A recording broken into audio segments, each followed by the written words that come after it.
so I will. Okay. Oops, sorry.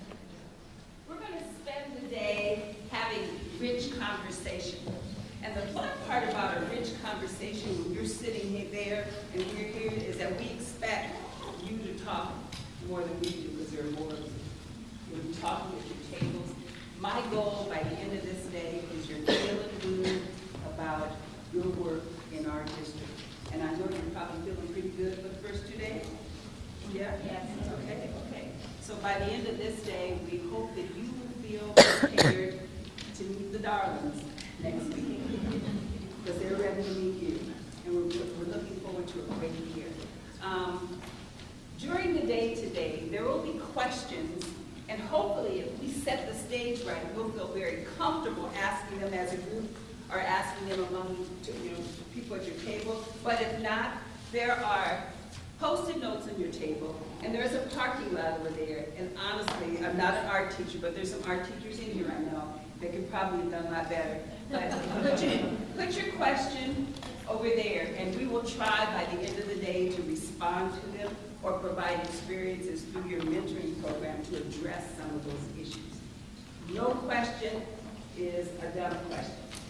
No question for real is a dumb question. And the way we grow and learn is by learning from each other, because we all bring things to the table, every one of us.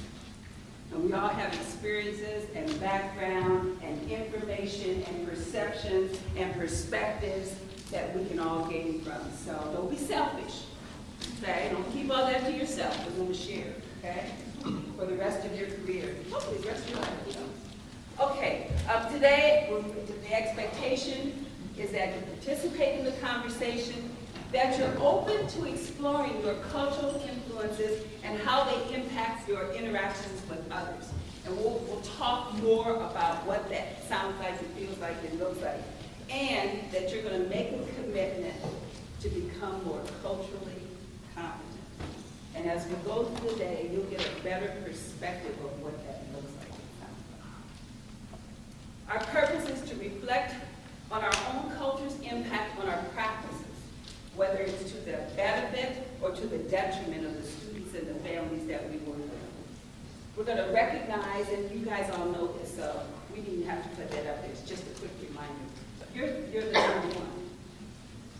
You're the one that makes the difference for our students.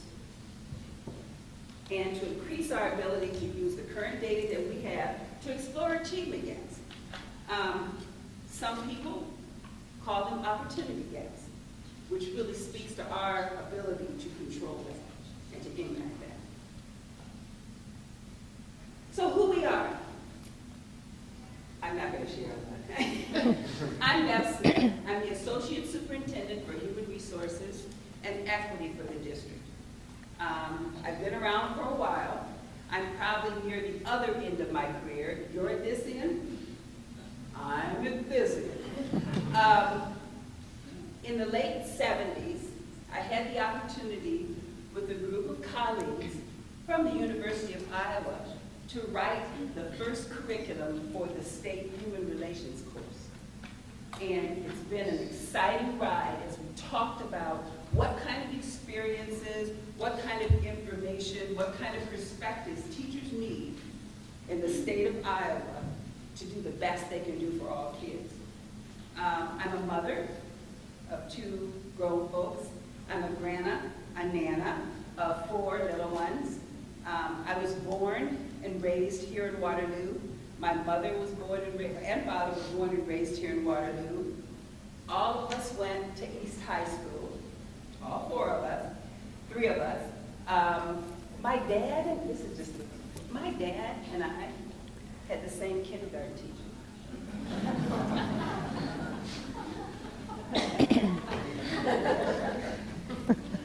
And while I'm here, I'm going to tell you about that kindergarten teacher.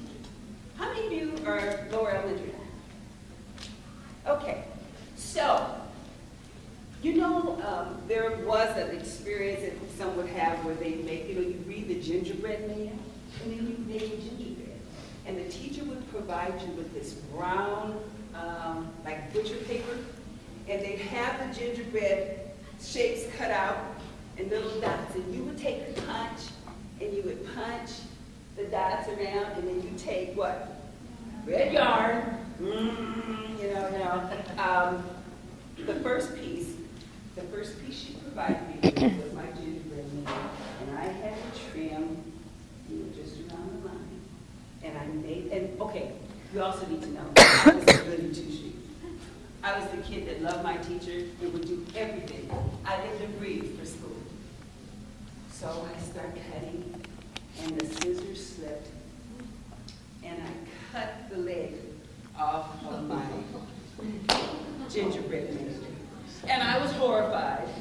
And I looked to my teacher, and what did my teacher do? Did she say, "Oh, Bev, we'll get some tape and we'll fix it"?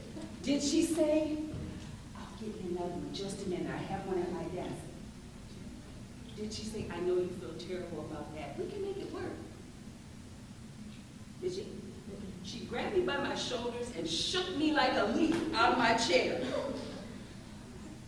And from that day forward, I decided, this is not what school is supposed to be.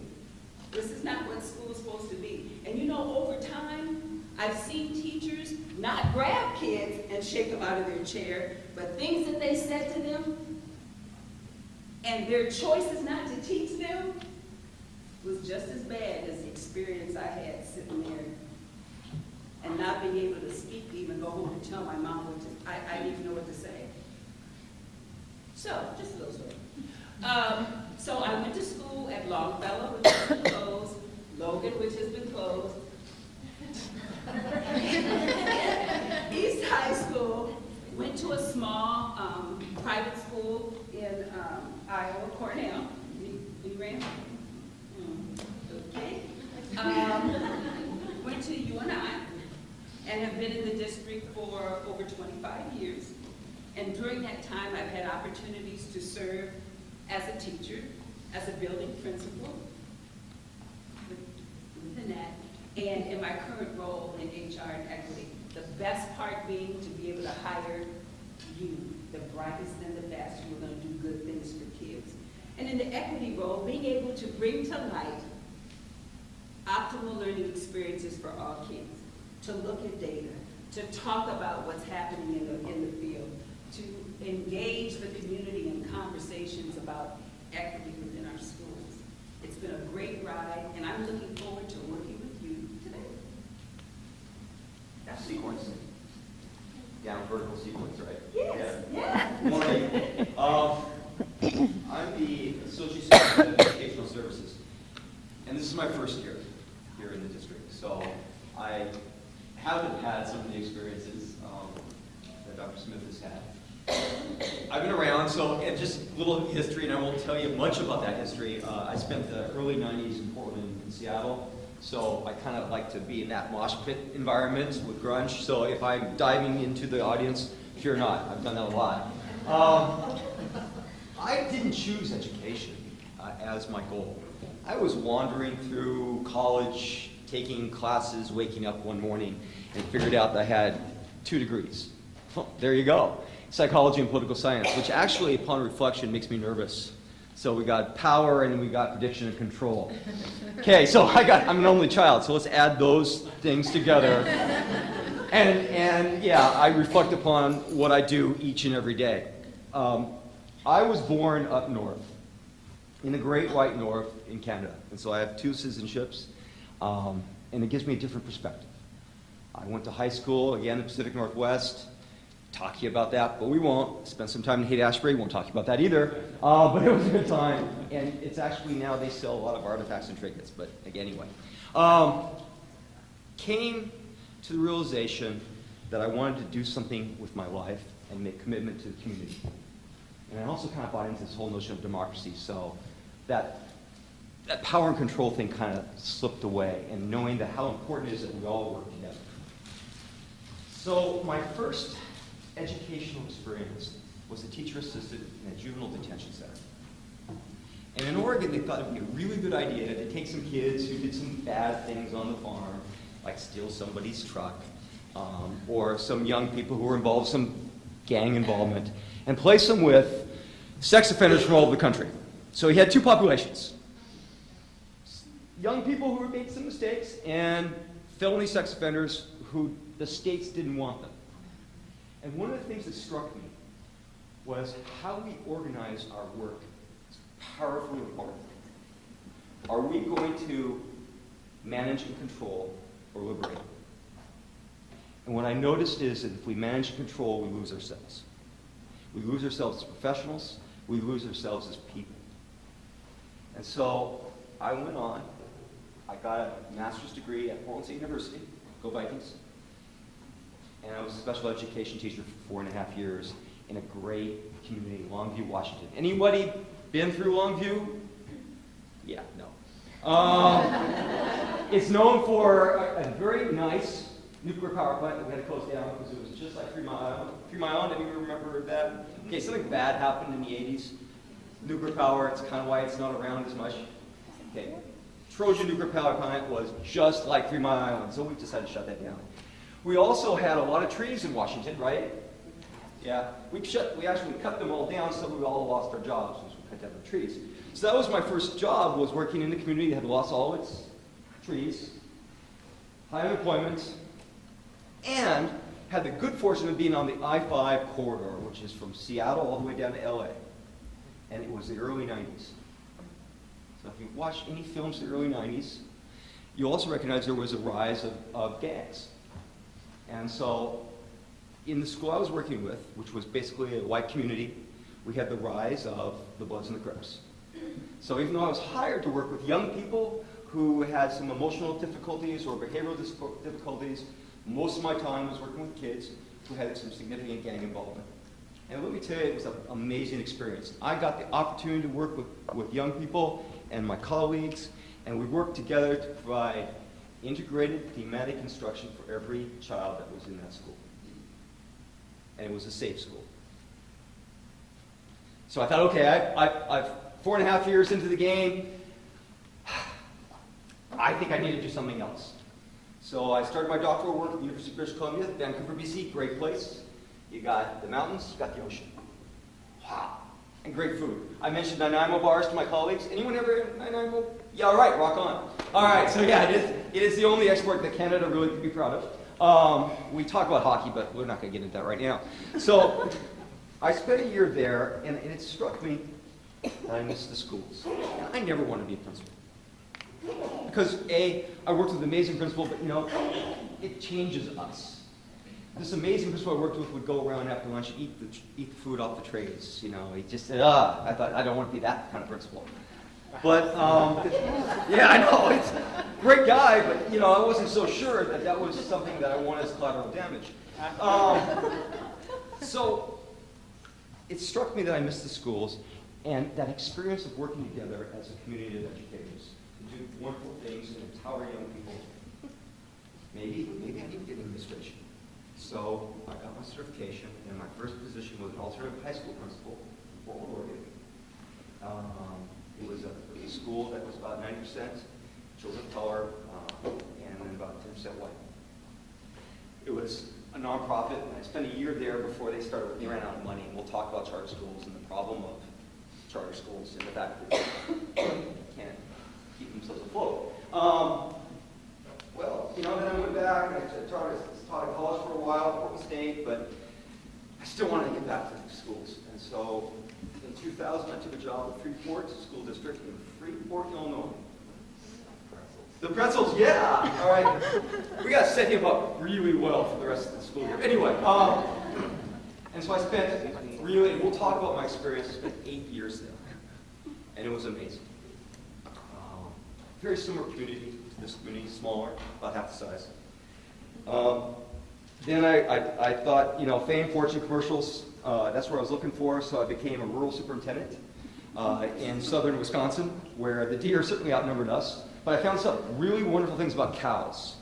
And I know, cool, we put magnets in cows. I didn't know that, but we do. And it's a good thing. And it was a great community. But I kind of had a falling out with the governor. Not that I was, peeps with him, but didn't really like the direction the state was going. And came to UNI and was taught 2.5 years. I've been kind of stalking this district. I'm just kind of nervous. It makes me nervous to get with that whole political science, psychology, power control thing. And the reason is because I really believe, and I'll talk about my experiences why I believe this, is that we're right at the moment of excellence. We're that close. And I want to talk to you about the moment, because that's our work. The moment is empowering. You're here because you've had those moments with young people or your colleagues that you felt it. Your stuff, your talents, your experiences, who you are, and you brought into the moment, and you unleashed something that wasn't yours or theirs, but something special. And today we're going to talk about some of the things that we bring into that moment that sometimes takes away from our talent. You know, and the powerful thing is, and I have so many opportunities to be self-reflective, is the powerful thing about those things that we take with us, often we don't know we're taking with us. And my feeling today is this just kind of the beginning. It's the beginning of our journey. I am here for only one reason, and that is to unleash the talent that I have been stalking for the last 2.5 years, because I feel it. And I've lived it, so I know it. So I'm looking forward to today. Honesty's good. Self-reflection's better. And if you can get some stories out of my time between Seattle, Vancouver, and Portland, and I did that in 16 hours and had 3 concerts anyway. We'll talk about that too. All right. So I'd like to announce and introduce Dr. Annette Duncan, who is also going to be part of the team, who is going to get us to that moment. Good morning. First of all, congratulations for being hired. We have a really special district here in Waterloo, and just the fact that someone saw something in you enough to hire you here is very special. We've had positions that have sat empty because we couldn't find the right fit. So whoever hired you saw in you that you would be the right fit for their building. So congratulations. 23 years ago, I was sitting where you are now, very nervous for that big, exciting journey that you're all going to face next week. As I look out right now, I see some of my daughter's friends. It makes me feel really old. I have 2 daughters, 22 and 24. When I first got hired to the district, I got hired on a Friday evening in October, started Monday morning with a class. I had subbed for 3 years while I was having my girls, and subbing in this district really gave me a great idea of what was going on.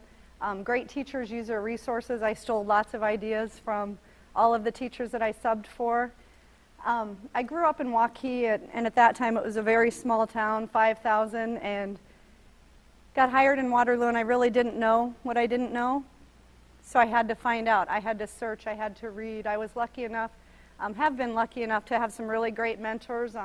2 of them are sitting right here. Dr. Bev Smith was one of my first principals, and Stephanie Mohorn, you'll hear a lot about Miss Mohorn today and our success stories that we're going to share this afternoon.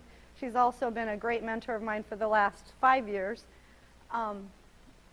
Started out, as Dr. Smith had said, a few of the buildings that I taught in have now been closed. Taught every grade, elementary grade, except for 4th grade in the district. So I was really excited to have a wide variety of experiences in that way. About 5 years ago on a Friday afternoon, my cell phone starts ringing, and it's Mrs. Mohorn and Dr. Smith, and they had asked me to come out of the classroom to be an instructional coach at Lincoln and Waterloo. And that was a really tough decision for me because I loved being on the front lines with kids. The reason that they're dedicating a whole 1/3 of your training today to cultural competency is because that's your foundation. And when we started a new program at Lincoln with 23 new teachers that you'll hear about later, the one thing that Mrs. Mohorn said more than anything that they needed at the beginning was cultural competency. So that first year, we did several Saturdays of cultural competency. So when I had told you earlier, I didn't know what I didn't know, it's okay. Ask those questions today. There are no dumb questions. I still ask questions when I don't know things about kids or other cultures or other socioeconomic levels. When I started at Lincoln, I started writing my dissertation on persistently low-achieving schools. and what those schools needed to get ahead. And a lot of the literature we proved a lot of the literature wrong at Lincoln. They had 23 new teachers, and all of the research that I did when I was writing my dissertation said that new teachers have such a harder time and don't have the results. It's not true. We've proved here in Waterloo that Stephanie went through and hired people, just as the district did with you, that she felt would be a good fit and that could be cultural competency. Her big goal was changing mindsets, so that's been a big part of our work there. And now with the district is just changing some mindsets. It doesn't matter where we all came from, we're all here, and we're all here to raise student achievement. So looking forward to hearing great things about you. We're going to have some success stories of teachers that are just in their 4th, 5th year this year that we'll be visiting later. Trying to think, it's after 23 years, the last couple registrations, I've had parents come up to register that say, "Oh, you were my teacher in 5th grade." So it's not that long. It goes by very fast. So how many of you are from Waterloo? Went to Waterloo schools? Okay, several. How many from Iowa? Okay. How about UNI grads? Okay. Awesome. Well, as we engage again in this work today, please put up questions that you have, ask questions. We really want this to be interactive. Okay? Okay. We're going to move ahead. Can you just pull out a piece of paper, scratch paper?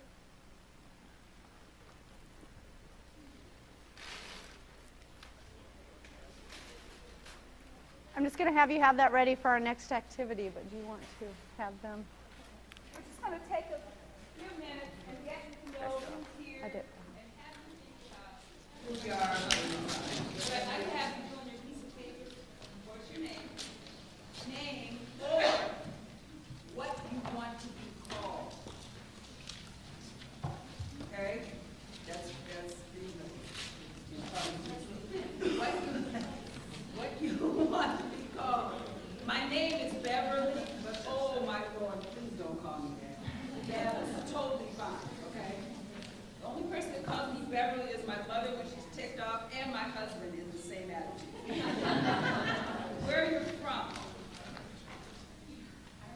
What you were hired to do.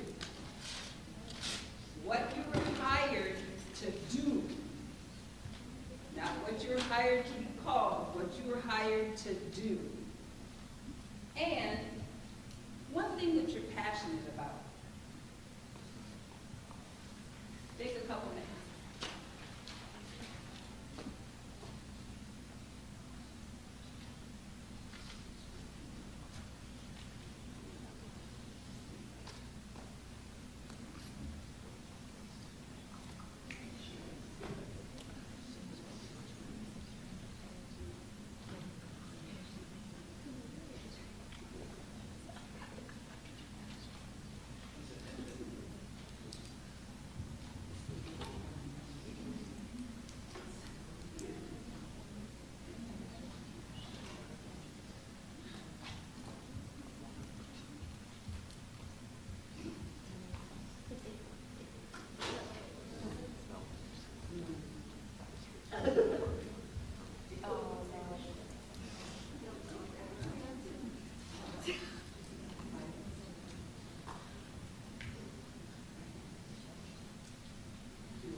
Dr. McMillan because he is so super. You know, okay.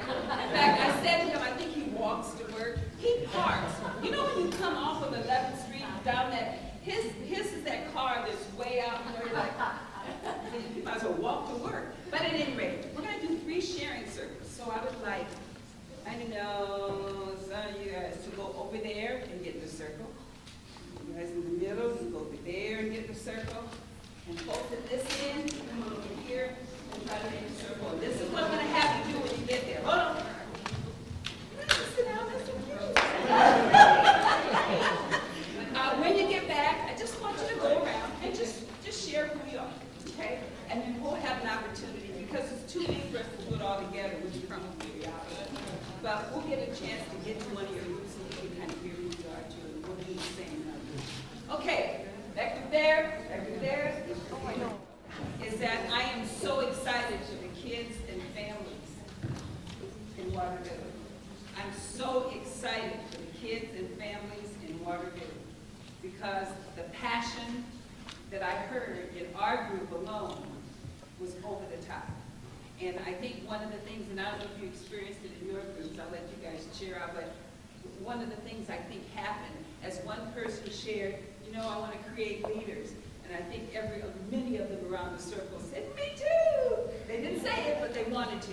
Or I wanted to help kids expand their knowledge. Me too! You know, I want to help kids manage the world because of the experiences and the confidence and all the wonderful things that I can do in their classrooms. I want to open reading to them. I want to have science, to make scientists. I mean, it was just amazing conversation. I was also very excited just to hear all of the things that you're passionate about. Our biggest hope for you is that that energy that you have right now will be contagious in your buildings, will spread throughout the veteran teachers and through the administrators, because you're the new kid on the block, but you're also our spark plug and our new hope for raising student achievement. So we're very excited to have all of you on board. And Stephanie, who will be in charge of professional development this year and mentoring and all those fun things, is going to be there to make sure with her coaches that you don't lose the spark. You know, one of the things I said to you, keep that passion alive and don't let it get clouded by that other stuff. You know, the lesson plans and using the right lesson plan format is very important. Don't let that get in the way of your passion. You know, you're going to have issues of kids, and I know this is hard to believe, but you might have one kid in your classroom that doesn't follow all the rules or doesn't behave the way you would expect them to. Maybe one. It could happen. But if it does, don't let that get in the way. Don't let that get in the way. That's also one of the things we shared in our group was the PD that you're going to receive in Waterloo. Embrace it. It is free, and it's going to be amazing. Each PD session that you go to is not ever going to be, it's very intentional. Everything that's planned is very intentional based on the vision. I tell people when I recruit, my tagline is teach the world in Waterloo. And if you can teach here and be successful, you can go any place. And you'll be prepared because we're going to give you the best professional development possible. And we've got an environment, a diverse environment, which reflects the world. You know, it's clear we have talent, passion, and it was striking as I was listening to our colleagues speak about themselves that, you know, in education we build capacity all the time. We really PD up, okay? Then we ask you to go and get your master's degree and beyond. But the strongest relationship to student achievement, strangely enough, isn't one's capacity or your work setting or conditions. It's your commitment. It's a strong relationship with student achievement. In fact, it's the ticket. And we need all three because we really don't want to see rain coming through the roof. And we certainly want you to have pedagogical knowledge. But it's your commitment that counts. And wow, our group certainly is there. So, as we look at cultural competency, we're talking about diversity. We're talking about diverse perspectives, diverse backgrounds, diverse experiences, and our state has faced some interesting diversity, and these are some of the issues that are happening at the state. There's an achievement gap between white students and minority students. There are a disproportionate number of minority students in special ed programs. There are parent involvement programs in our state that aren't attracting and supporting and welcoming all parents. So in our diverse communities, in our diverse state, some people aren't feeling that they're a part. They're not looking at it as their school because we're not doing what we need to do to engage our parents. There's limited participation in ELL and minority students in upper level curriculum, and that should say ELP. There's a disproportionate number of minority students in lower curriculum. And one of the things from an equity standpoint that I look at is which students are in which courses. And the Department of Education supports us in that initiative by coming in and looking at what as well, over our shoulder, at who's involved in what classes. And so if you see the AP and IB and those classes, and there's no one of color in those classes, and there are very few males, let's say, in those classes, that might be something that they would point out to us. Or in your lower level or some of your remedial classes, if the kids in those classes look the same. And of course, they look at other things like gender. If home ec and those classes are predominantly female, and your STEM classes are predominantly male, those types of things. A disproportionate number of ELL students and minority students in extracurricular activities. That's important data that we track as well.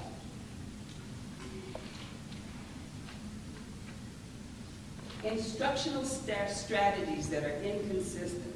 All kids need optimal learning experiences.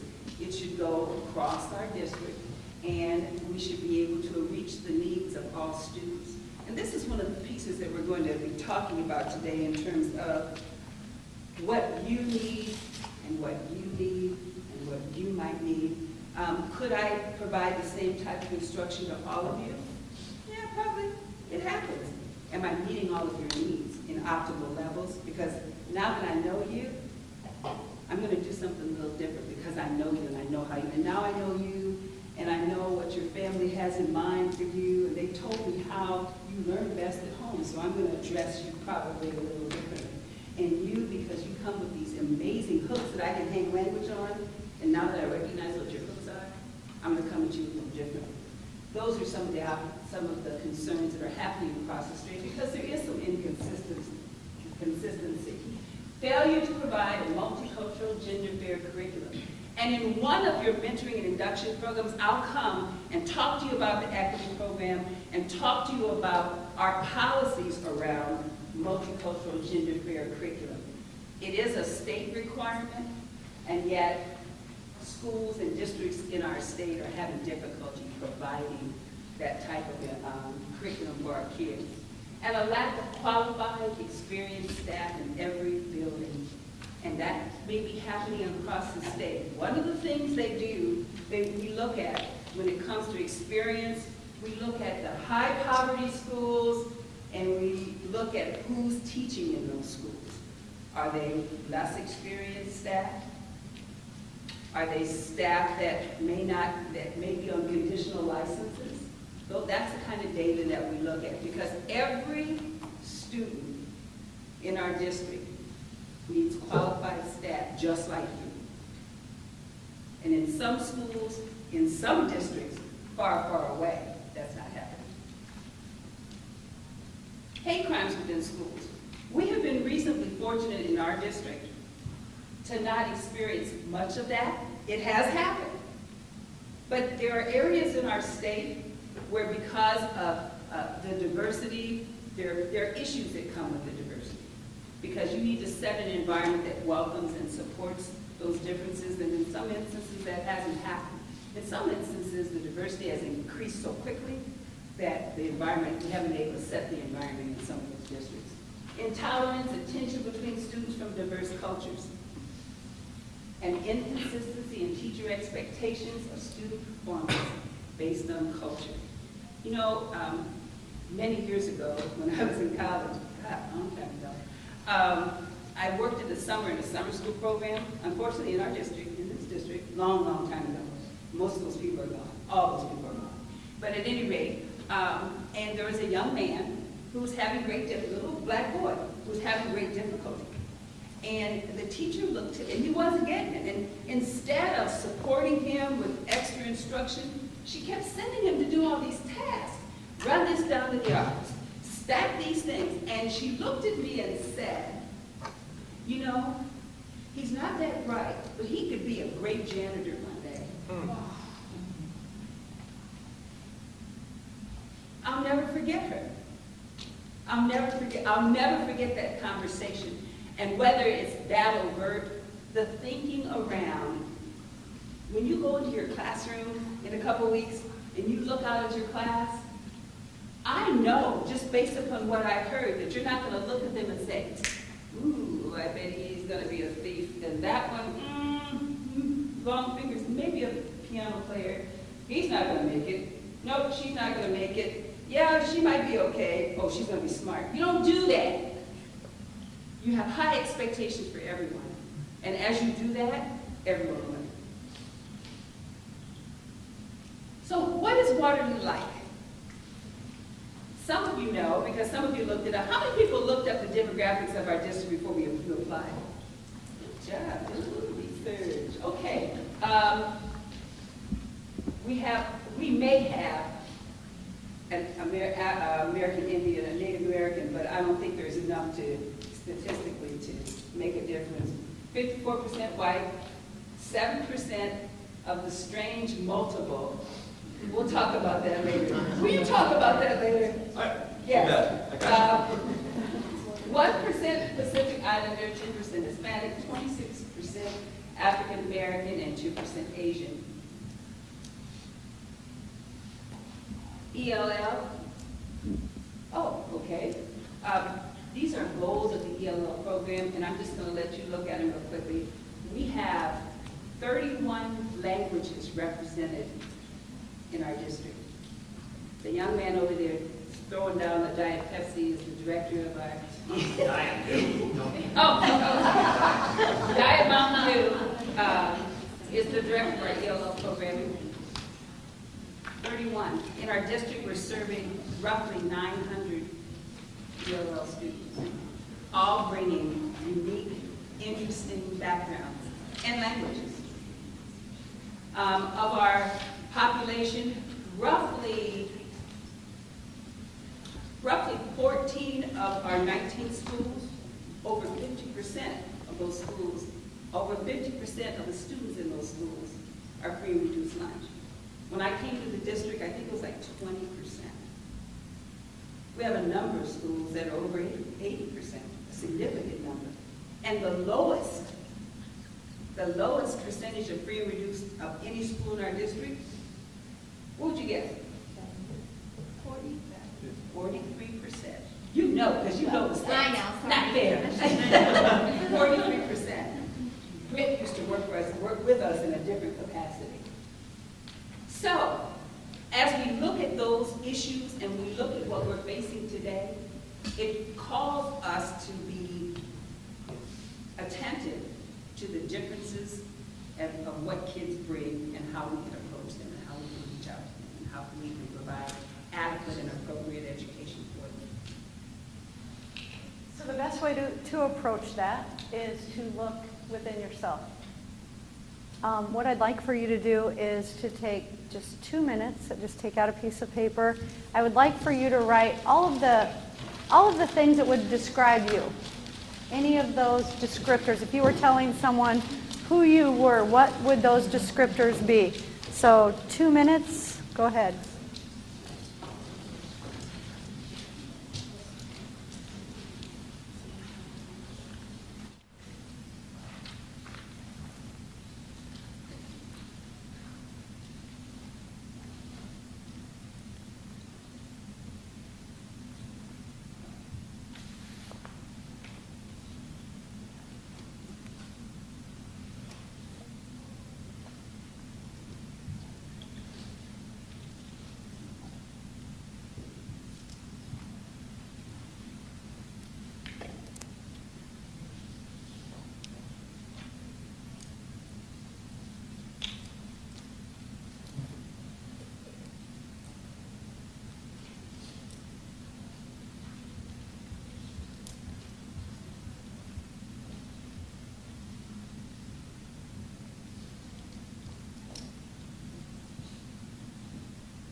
Okay, at your tables as you're finishing up, the things that you're comfortable with sharing, go ahead and just table talk for a couple minutes and share out your thinking.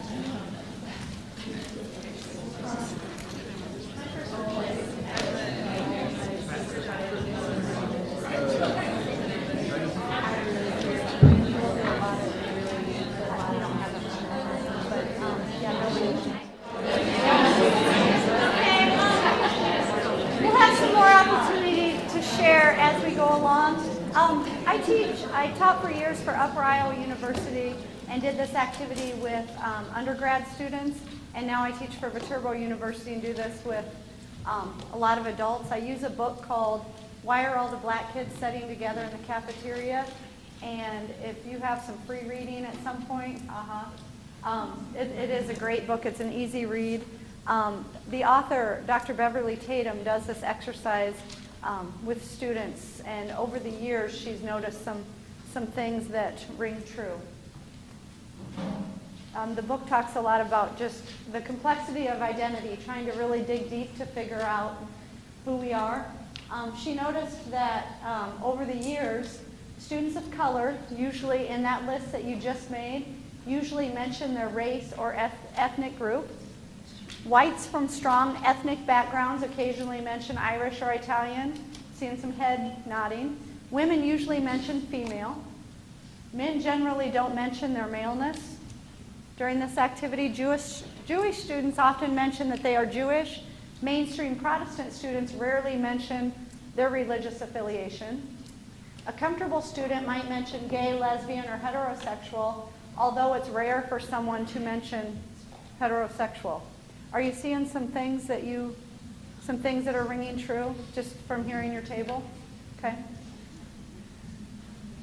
As we look at the social construct of our nation, people are commonly defined on the basis of their race or ethnicity, their gender, their religion, sexual orientation, socioeconomic status, age, physical or mental ability. I teach classes around the state, and it's interesting when I go to a town that has little diversity on the way of race.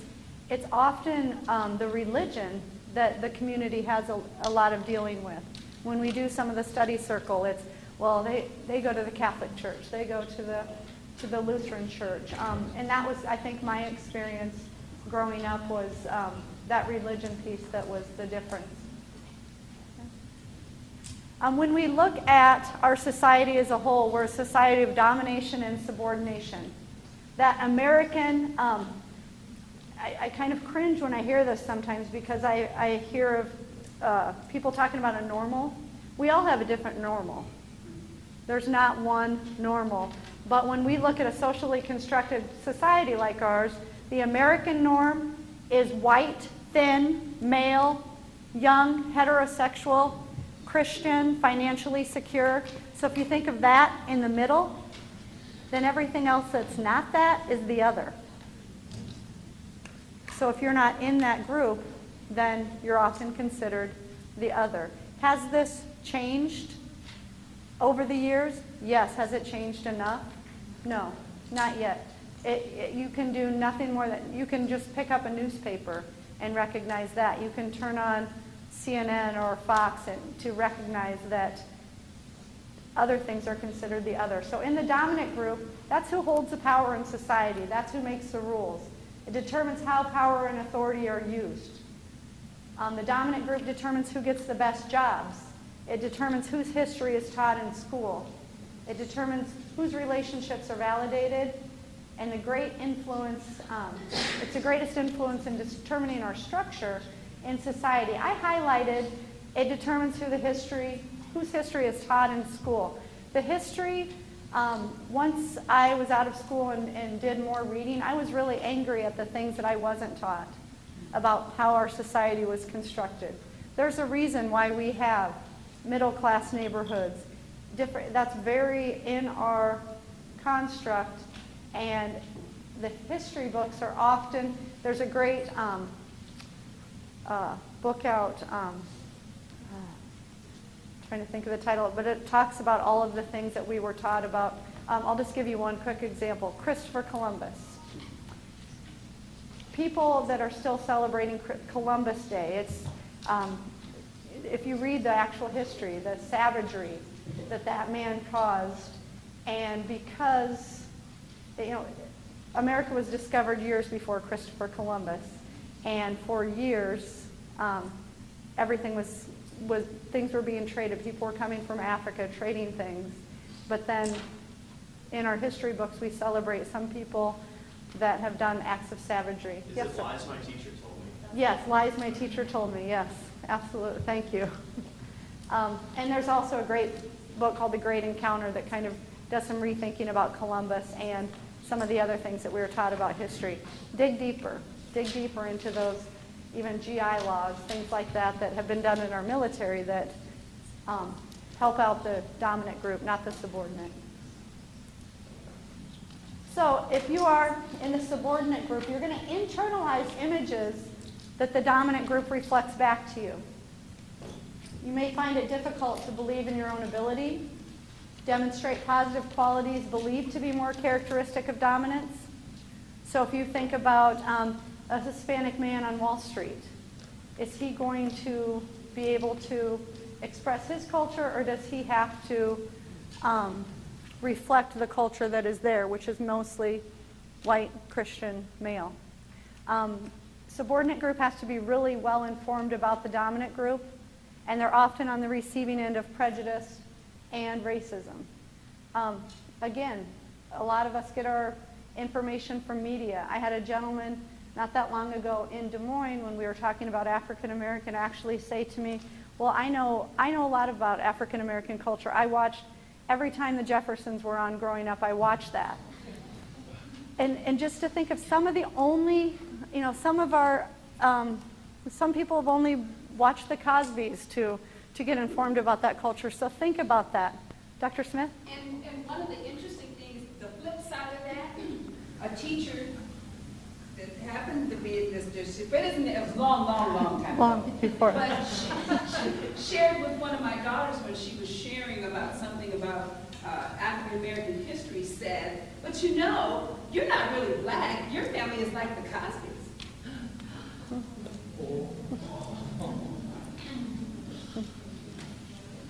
And there's a whole nother issue that brings up too, and you'll figure that out quick. Just because someone is in this group, when I go to a meeting, I'm not asked to say, hey, what do white females think about, I don't know, shopping. But oftentimes, and I've said in a UNI class recently, and I shared with Dr. Smith, there was an Indian student in there, and the professor, well, what do Indian people think about this? Why we pull out some of those stereotypes that just because someone was from a subordinate group doesn't mean they speak for all subordinates. So what can you do as educators? Knowing that subordinate groups in your classroom deal with these issues, what can you do to change the power systems within your own classrooms and school buildings? And knowing that the subordinate culture is well informed about the dominant culture, what can you do to become more informed about all cultures? Just take 1 minute at your table, talk, and then I'm going to ask some people to share out some things that you think that you could do knowing that there are these power structures. Go ahead.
You just gotta feel before mistakes.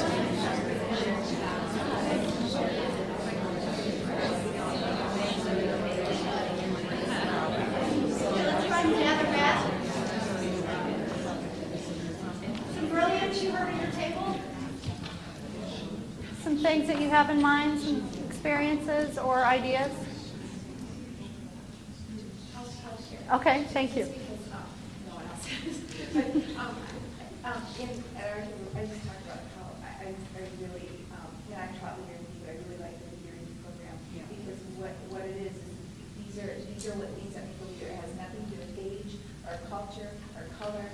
This is what a leader is, and anyone can be a leader. So I really like that program, and I'm going to a leader in school. Great. Yes. I mean, we talk about just creating that atmosphere in the classroom that makes it students comfortable to be able to ask questions and to have discussions about their own lives as well as current events that are going around. Because a lot of times there are they don't know why or how, and sometimes they don't know they can ask those questions, especially about current events. I mean, I feel the same way sometimes. Right. You know, watching the news, I'm like, I don't know how this is happening, you know, that kind of thing. But also, just like talking about their own backgrounds, because even within like minority communities, there's so many differences within one community. And I was telling them that in college we did this project of just really reflecting on our own ethnicity and how many different traditions we come from and cultures and stuff like that.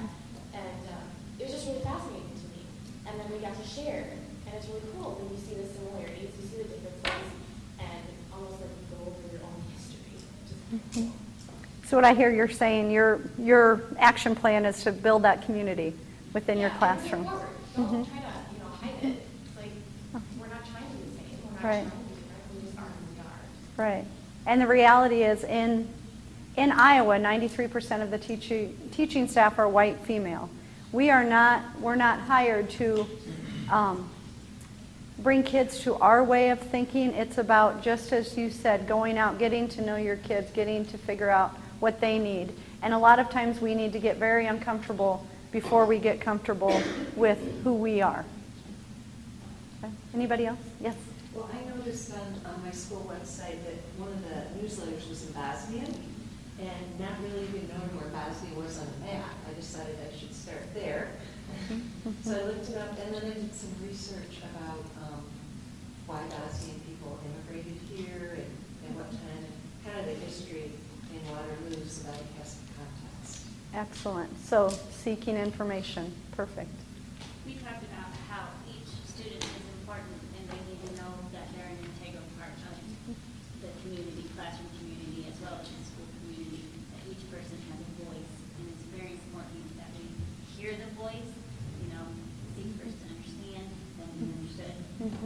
Use that in our classroom because there are, like you said, I've worked in several, one of my first as a paraeducator was working and talking about the Jews and what happened, and I was talking about them in German, and automatically I was Hitler, and I'm like, no, I was not. My culture is we help, my family helped the Jews escape from there, and then we went on and we found out more things about that, and then they could talk about their culture with me, about me. So they automatically thought I was a bad guy because my background was German, and all they heard was the bad things that had happened. Right. And so you have to really listen to them, and that's what we talk about, and make sure that they know everyone's important. And it is about education. And also what I heard you say was, everyone, at the end of the day, every child that you're going to teach is someone's baby. Whether you agree with how, and every parent wants the very best for their child. We all go about it as parents different ways. I'm going to parent different than you parent, but every parent in Waterloo School District wants the best for their child. Does every parent go about it the same way? No. Does every parent have the tools that some other parents have? No. But everyone wants the best. And if you keep that in the forefront, that everyone's someone's baby, you could never, if someone yelled at one of my kids, I can't even imagine. Can't even imagine that. Just please think of, if that was your child, speak to them as you would speak to your own child, or nieces and nephews for some of you that don't have children. And I think we all remember something that a teacher said to us long ago that scarred us. We all probably have. Dr. Smith shared something that happened 10 or 20 years ago. We all have those things. Don't be that person that leaves that scar. Okay, so other things that you can do. You're going to hear a ton about standards, core curriculum. It is crucial that we hold all students accountable to the same standards. Those standards are put in place. We cannot make excuses for children, because then you are you're not doing them a favor if you're making excuses for that child. Apply standards to all of them. Connect personally to the curriculum. Make it real. Worksheets, busy work, that's not making it real. I bet you don't remember any of the worksheets or graphic organizers or study guides that you had to fill out when you were young, but if you tied emotionally to something, I tie emotionally to food, so I remember every time we cook something, and, clear back to 3rd grade, or any time that you make it real to them, that it's something that they can go out and do on a Saturday or a Sunday or an evening at home. They're not going to tie to something that was just you keeping them busy so you could check your email. Okay, you need to make it real and real world. All tasks should be authentic. You're going to hear a lot from your principals.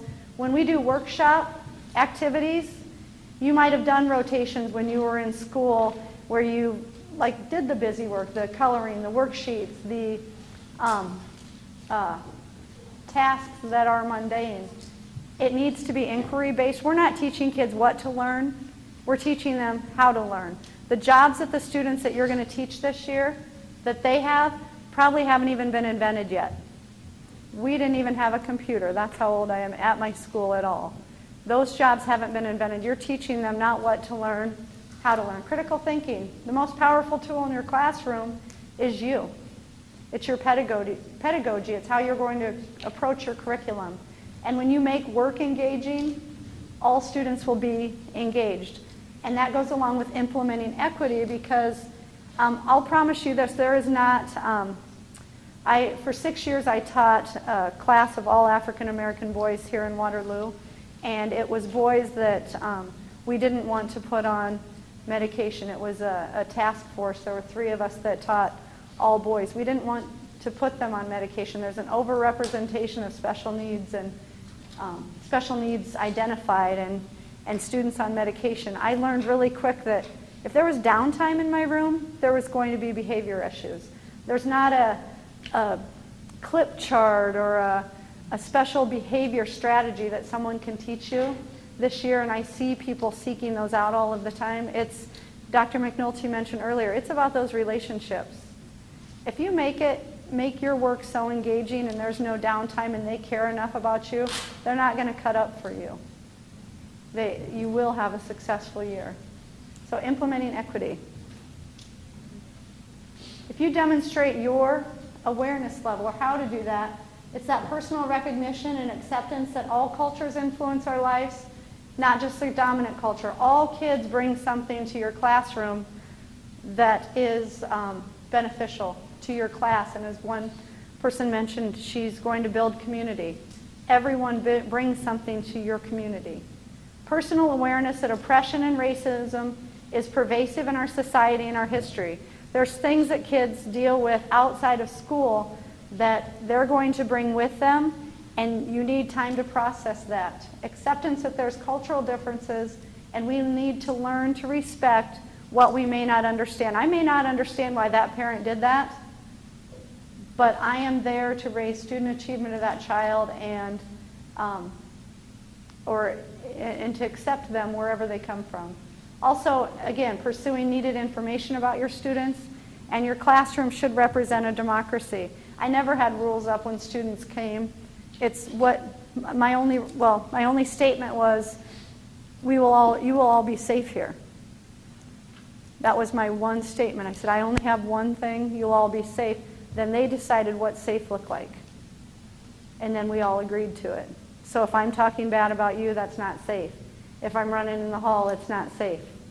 So think about how you're going to create that democracy, because if kids own the rules and they don't see that chart that you bought at the bookstore that says these are the rules, if they develop them, then they're theirs. I could go back to the rule chart if someone was pushing someone in line and say, oh, you guys said this wasn't safe. Should we change that? Are we now not agreeing to that? So then it's them, oh no, we shouldn't do that. So then it's not me saying, you shouldn't push. It's, whoa, let's take a step back, and this was one of the things you came up with. Okay, let's take 8 minutes, which educator speak is 10. Appreciate you coming back.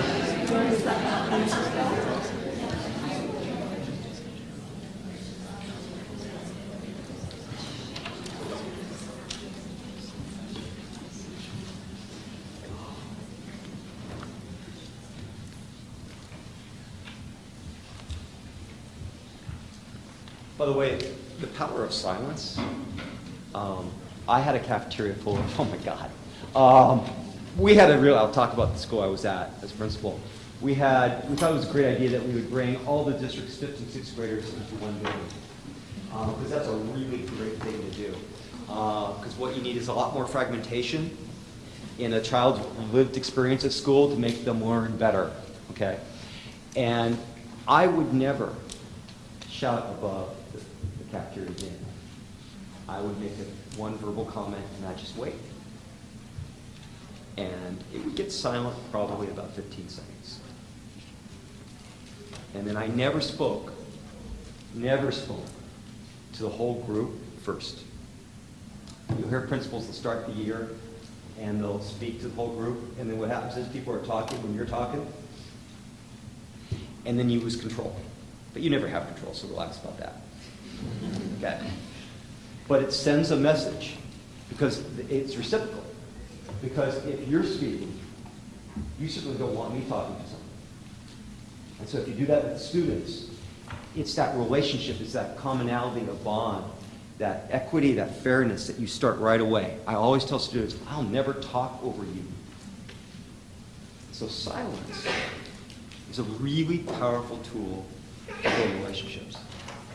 Okay, so speaking of silence, at your table, you have a handout. And you may not have enough at your table for everyone, so we'd like to share as a collective group of professionals. I'd like you to look at it. On one side is the written word from people who obviously have published somewhere. And the other side is a graphic on the notion of focused instruction. Take 5 minutes at your tables and talk about what you are observing from this document.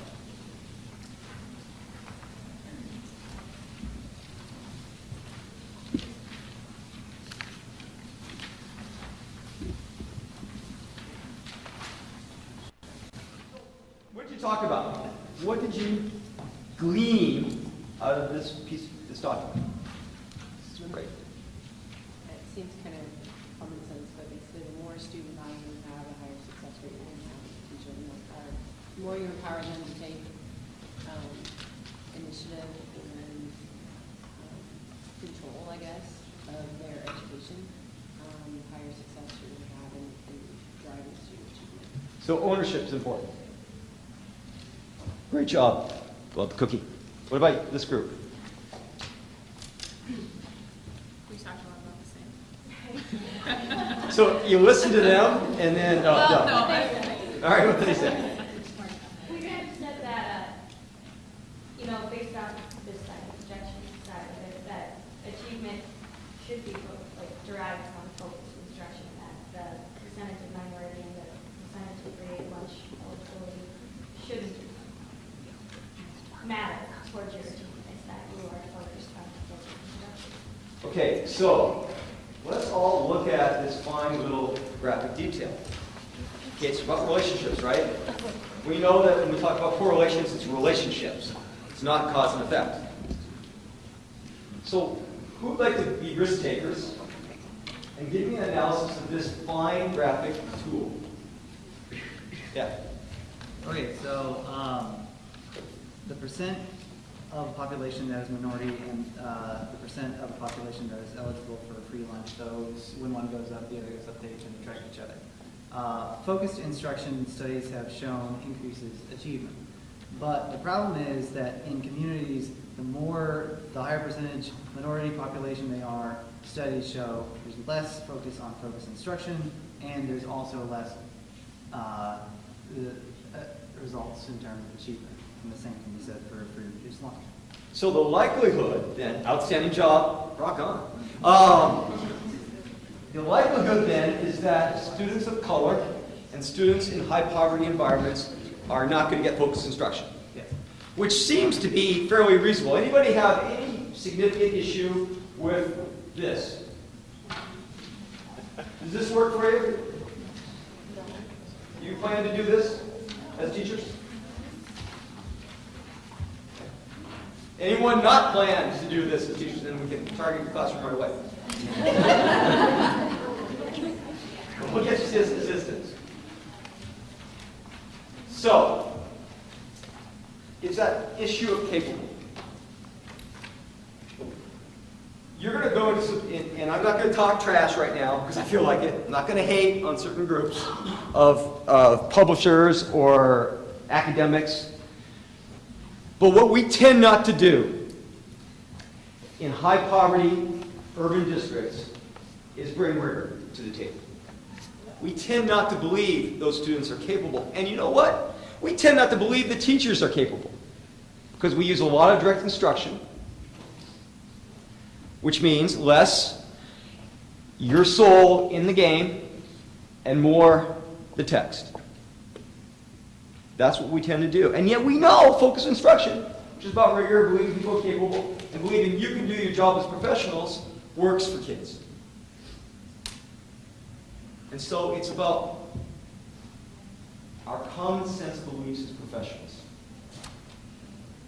I can talk to numerous administrators in districts I'm not going to call out. And they will say, hey, our test scores went down. We're going to bring in some really intensive direct instruction. And we're going to control the classroom. And we're going to tell teachers what to teach, how to teach. And we're going to monitor it. And we're going to take your voice and ownership right out of it because you know what? We don't believe you're capable of driving student achievement.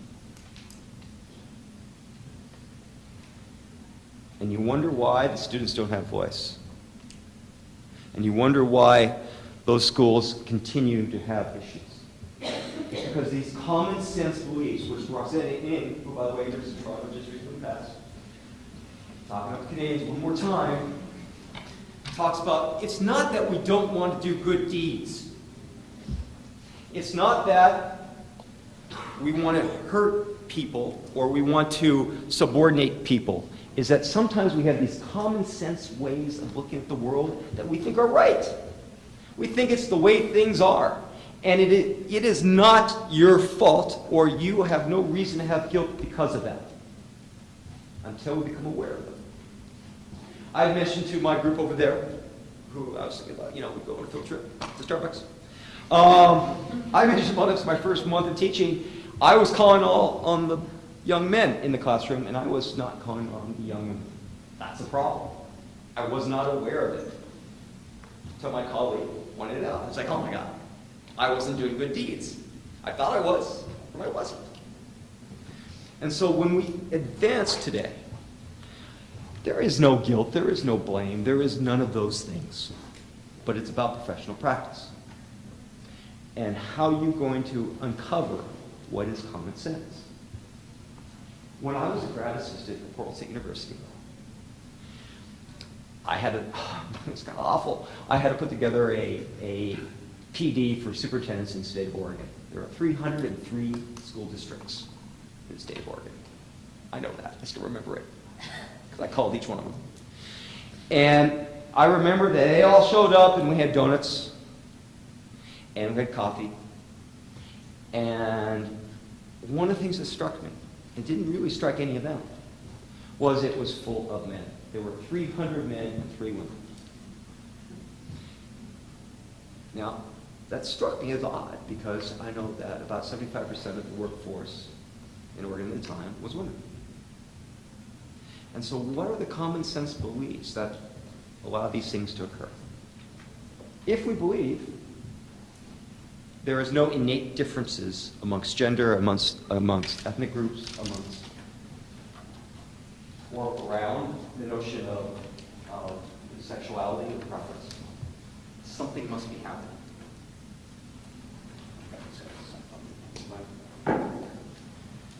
So, some people out of the UK, because UK's had class issues for, we all know, if you've ever, anybody watch Monty Python, the old school? Okay, all right. So we can talk about, how class is part of their comedy. But in the United Kingdom, they were having some real beginnings of this notion of race as a powerful impact in their culture. And Barry Troyna, I think he's still alive, talks about the notion of racialization. That we all become racialized. And it creates these contradictory forces, but they are located to the power structure. And white people are also racialized, but it's really complex. And it started this way. A young white boy beat to death a Pakistani boy at the elementary playground. And as he was investigating that hate crime, he recognized the young white boy's best friend was Pakistani. And it was a hate crime. But that young white boy did not see his friend as the same. Because it is really complex. How we deal with this notion of race, class, and gender. It's a social construction. It isn't real. Just a little trivia in case you're at a party and you want to use this later. One of the most unique human ethnic groups based on blood type is actually the Basque in Spain. Because they've had they've had less intermarriage because of just their location in the valleys and the mountains. So they're one of the more unique genetic codes that we have as human beings, but we're all human beings. So racialization is located to the power structure. But typically, the dominant race gets to choose who's who. Here's a great example of that. So the when I took a job in Freeport, we'll talk about that in a second, I was at registration, and it is just, it was like, we put everybody in the cafeteria, all 5,000 families would come at once, and we'd all be sweating, and we'd all try to register, and it was, as you can imagine, not one of the greatest emotional experiences of my life. And I was watching the secretary, I said, well, we have to do this demographic count for the state. And the secretary was choosing what ethnic group the parents were.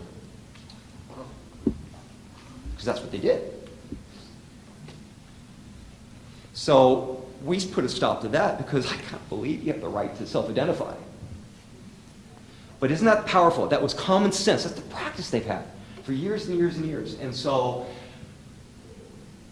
our secretaries were determining selection, that notion of racialization. So as you go forward today, think about how we have racialized our society. I was playing hoops. I used to play little hoops, and I have a great three-point shot. Unfortunately, I played just as the three-point shot kind of came into me. That's how old I am. And so my game wasn't as appreciated as it should have been. But I was one of the teachers, and we were talking about African Americans basketball. And someone says, well, African Americans, and no surprise here, right? They're just really a lot more athletic. I was like, what? And I said, well, help me understand this. Being Canadian, most Canadians were, at the time in the NHL, 65-70% were Canadian hockey players. So are you saying that Canadians are natural on skates? Is it part of our ethnic code? Or is it because you're on the farms or the mines in Quebec or on the farms in Saskatchewan, and it's a hard, short life, and you need a way out?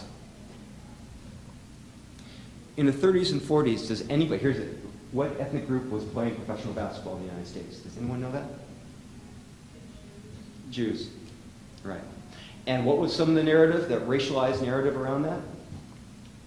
It being fast and being swift and being quick with their hands is a cultural thing. They're good at stealing the basketball and passing. Think about that. So things are socially constructed. 30 years, 40 years from now, as we define and look at the notion of race according to Troina, it will be different. In fact, I can tell you that if you started from the equator and walked all the way up to Finland, you would have a difficult time knowing when you reached another group or ethnic group of people, because things just aren't that way. But we have done a great job of creating this silo around the notion of race, gender, socioeconomic status. I will hit on Ruby Payne a little later. Hopefully she's not around to sue me. Because I just can't believe that we have huge differences, or Jensen, I'll hit it, but on him too. I can't believe we have huge differences based upon how much my family makes or doesn't make. So what's the cutoff? 25,000 a year? 35,000 a year? A couple of presidential candidates said 150,000 a year is middle class. Wow. That's a heck of a community. So I have some real concerns on how we create these artificial and fragmented experiences for our young people. But people have the right to self-identify. I got the opportunity to work with Kuhila Adamudi. We were just talking about Nelson Mandela. Kuhila Adamudi was a member of the African National Congress in the 80s during South Africa apartheid. What an amazing individual. But her experiences regarding that notion of caste and class and race and its use and the common sense things we allow. And it only takes us to step up and be aware of it to make a difference, to make a change. And it's hard, though. Isn't it hard? When you were all introducing yourselves to each other, the adults, wasn't it hard to just tell a little bit about yourself to people you don't know? Because we don't have to talk to adults. Kids don't. Right? But adults, oof. Can you imagine how hard it is, as she did when she kind of went to like a Denny's in South Africa?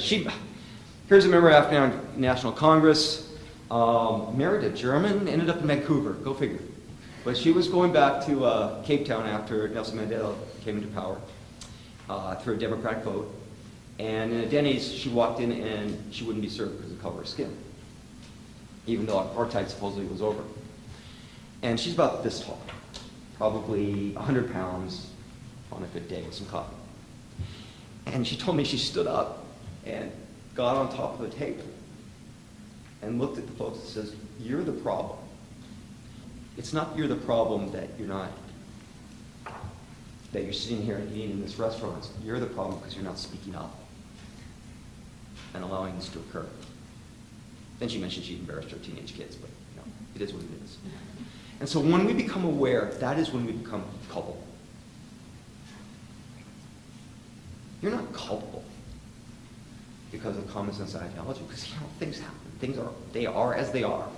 It is what it is, and we don't sometimes, especially during the school year. You're exhausted. You've been lesson planning all night. You've been grading during the weekends.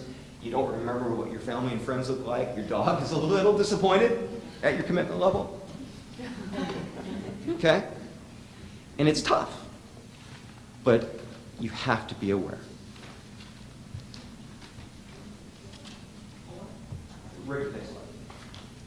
Okay, so real quick, and here's how I've always looked at it. This is a dead French guy. And again, won't be heading to French. Okay. But this notion of cultural capital, that we bring things to the table that gives us advantages. I want you to sit and talk in your groups for 3 minutes on the notion of merit. Because you're teachers, right? You're here to expose the talent of our young folks. You are evaluating fairly based upon merit.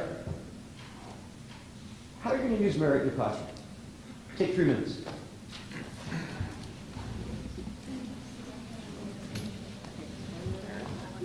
You're grading. I'm going to tell you a little bit myself. In 7th grade, I was a lollygagger because I had other things to think about. I had priorities in 7th grade, and it wasn't school. I didn't turn my stuff in. What grade are you going to give me? Not a good grade. How come? Because to me, you didn't give the effort, whether your thoughts are on basketball, your thoughts are on whatever. English class, we have grades, we have deadlines. So you're going to base your decision not to give me a good grade, can't believe it, to some degree on merit. Did I earn it? Are you using merit the same way as effort? Because to me, you didn't Well, is effort and merit the same thing? I don't. So, great, because here's the thing. Again, I'm confessing. First teacher I let go, first year as a principal, they came in at 6, same time I did. They left at 6, same time I did. And they couldn't get the job done. They had no ability to engage students, relationships, and I let them go. Put effort in, didn't have a job. So it's effort and merit the same. Who wants to tackle that? But that's good. So are you going to give me an A? You know, I was quiet while I was pondering who I was trying to ask out. Or my football game, I was going to play with my peers. Am I going to get an A or no? Effort? What about my test scores? They weren't very good, by the way. If you don't study, you don't actually know what's on the test. Test scores are low. Still going to get an A? So you're going to make that determination on? All right, so, but you're copping out on the merit thing, aren't you? Right.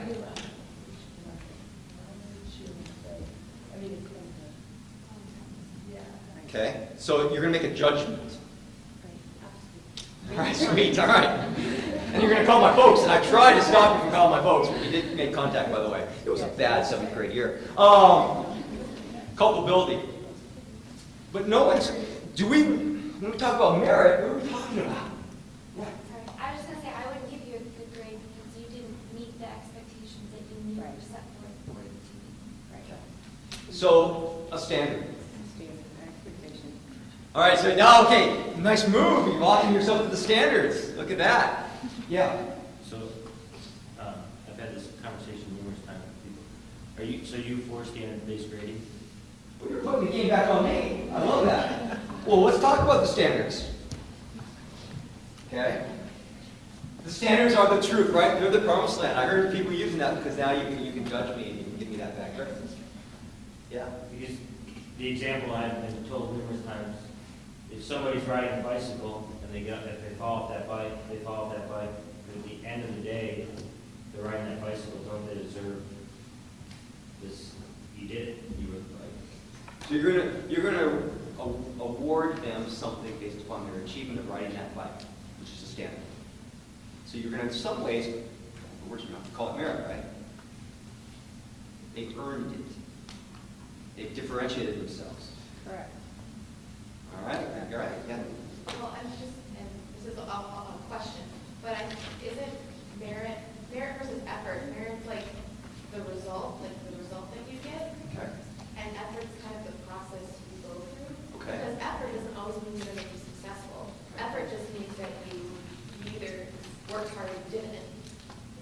So I don't know, but merit's like you worked hard or when you did work hard too. Merit's like you could do a merit, but you got a successful result. Okay. So you've got something, an outcome that was valued. Are we talking merits now, an outcome that was valued? So, yeah, that's good. Well, there's kind of an issue with that because whether you turn something in or not, and let's put 3 students. You didn't turn anything in. Someone did turn something in, didn't do well. Someone else turned something in and did really well. The person who didn't turn it in tried really hard, didn't do well, got a bad grade. The person who did turn it in didn't have to try at all and just did really well. Does that still mean that they have good merit if they didn't have to work very hard? That's a good question. So, it seemed like an easy question at first because here's you're thinking McNulty's putting out this notion of merit. It's going to be real easy because I'm never going to grade someone inappropriately, right? You can't do that. But what's important? And who judges that? So if I was to tell you that when you took the ACT or the SAT in high school, that, and we're talking about the ACT now because it's a much better test, it's a 25% prediction value towards your achievement in college. So it's not even a flip of the coin regarding how well you're going to do. Created by more than likely, no offense to all the men in the room, white men who are upper to middle class, maybe not even educators or urban teachers. Okay, so let me ask you, okay, it's a little personal now. Because I was just talking to my 15-year-old son, And then, you know, he was a little disgruntled on an outcome. And I said to him, hey, you know, in high school, he was a high school outcome. I said, hey, the man's putting you down. And he looks at me and says, Dad, you are the man. Oh, all right. Well, yeah. So, this dead French guy, Bordeaux, and they have a real serious class issue, by the way. In France, the likelihood is that your family's socioeconomic status is going to determine your life opportunities. And strangely enough, in the United States, it's got the same value and relationship. In the 70s, we had a burgeoning middle class, and today, starting in the 90s, the likelihood is that our families, even though we are very pro-education, our families are likely to have at least I can do within their life opportunities. However, Bordeaux says that there are certain things that we value in our society, and they are rigged. There are certain things in school that come from a certain group of individuals that leverage kids over other kids. And so now I was to add that my father was a Canadian Navy officer. His father was a surgeon. My mother was an Eastern European refugee, but speaks 4 languages. And I came to school with a certain way of speaking, with the 2,000 extra words we have in Canada. And even though, because we're all middle class, right? But truly, probably fit the middle class experience, that leveraged me to do well on these high stakes exams. That leveraged me to do well within the classroom expectations. That allowed me to be a lollygagger in 7th grade, because the teacher said, you know, boys go through this at this age, but they usually straighten themselves out. I took the GREs, and I scored, when I was getting into the University of Wisconsin-Madison, I scored probably in the 90th percentile of engineers on the analytic phase of that test, which means that I could build bridges, right? No, it means that I played computer games in the 90s, and it seemed really logical and sequential to me as I was taking the computer-based GRE for the first time, that this is what you would do, and I didn't freak out, and that's how I did it, and there was some random luck in it. But I had leverage. The game was rigged. And so when we talk about socioeconomic status, we talk about children of color, different cultures. We know that in some respects, I'm coming from this point that the game is rigged and everything is culturally relative. And what is the standard today will be different 20 years ago. And what was the standard 20 years ago is so not what's expected today. And so when I was leading a school and I expected everyone I worked with to be leaders, we didn't get caught up in these high-stakes tests for measuring intelligence or academics. I mean, there's a little academics, but it's really political and symbolic.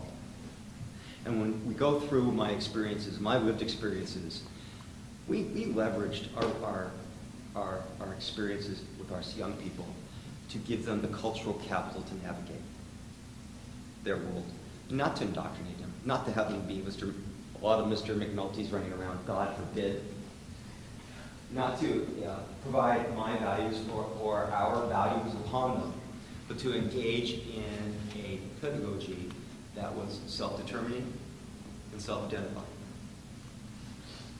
And that is a release. Remember I said you're not in control anyway, so why worry about it? It's a release.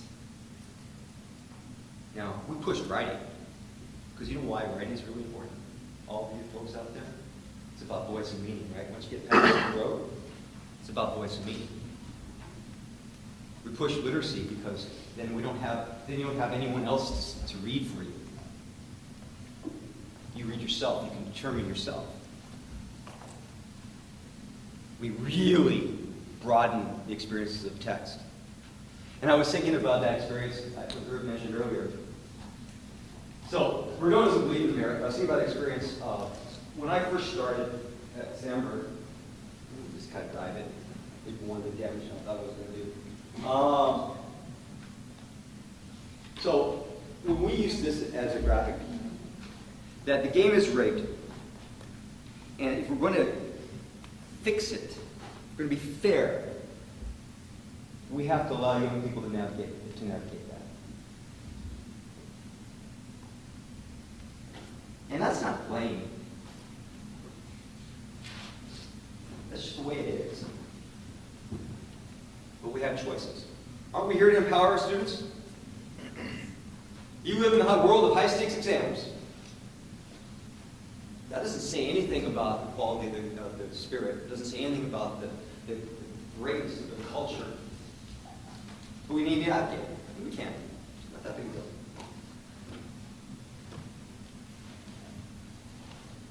So, I want you to ask a second.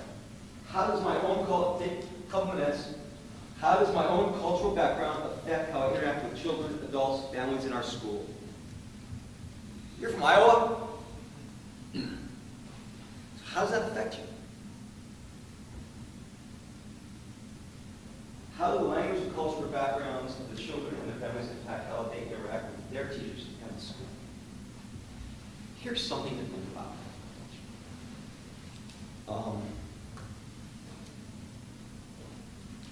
If your experience is this, so a good friend of mine is a teacher, Tiffany. She was the only African-American teacher at the school when I started. And so just like the Indian student, when we were talking about African-American students, which was about 25% of our students, everyone looked at Tiffany to explain the African-American culture. Okay. But she would say this. So when I drive up with my friends to ask for directions to a group of white people, I bet you I get a different experience than you do.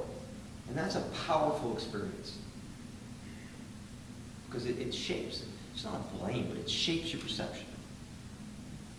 And so when I see students, and here's an example, I saw a young African-American man in one of our schools. And he was having one of those days. I've been there. Oh my God.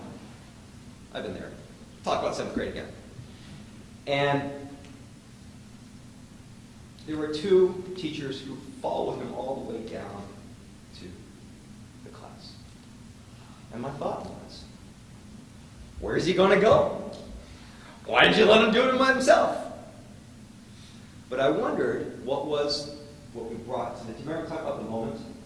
We bring great things to our moments, but sometimes we bring some baggage that we just have to open up. And so for me, it was always this. Student had to come see me for whatever reason, wrote them a pass and sent them on their way. And unless they did such a deed that it wasn't so good, and then we'd have to call the parents, and that was a great conversation. Because I'm not going to track a young person. I expect them to be capable to get back to the classroom. And if they aren't, then we got a problem in our school, not the child, right?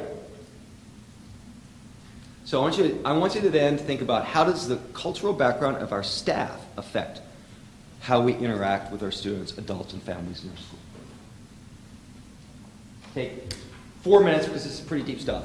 Okay, 3.5. But it's really important. Kick this out right away, be visceral.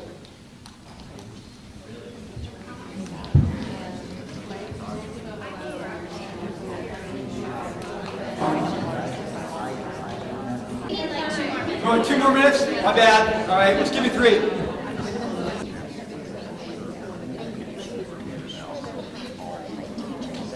Rather than talking about what happened to your table, kind of share what direction your conversation went. Did it go where you expected your conversation to go? Because I could have probably kept it going for a while.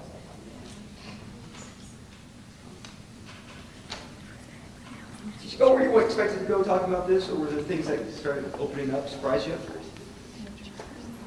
think I kind of expected it to, you would all about the personal experiences that we've had. Sure. But then it was neat to hear, because I know what works for me.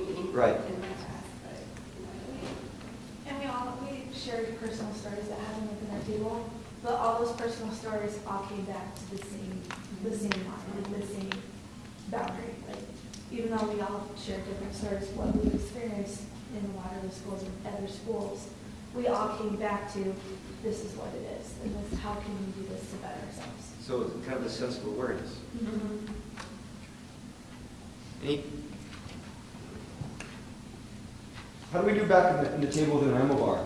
By the way, I saw that. Where'd you go as a group?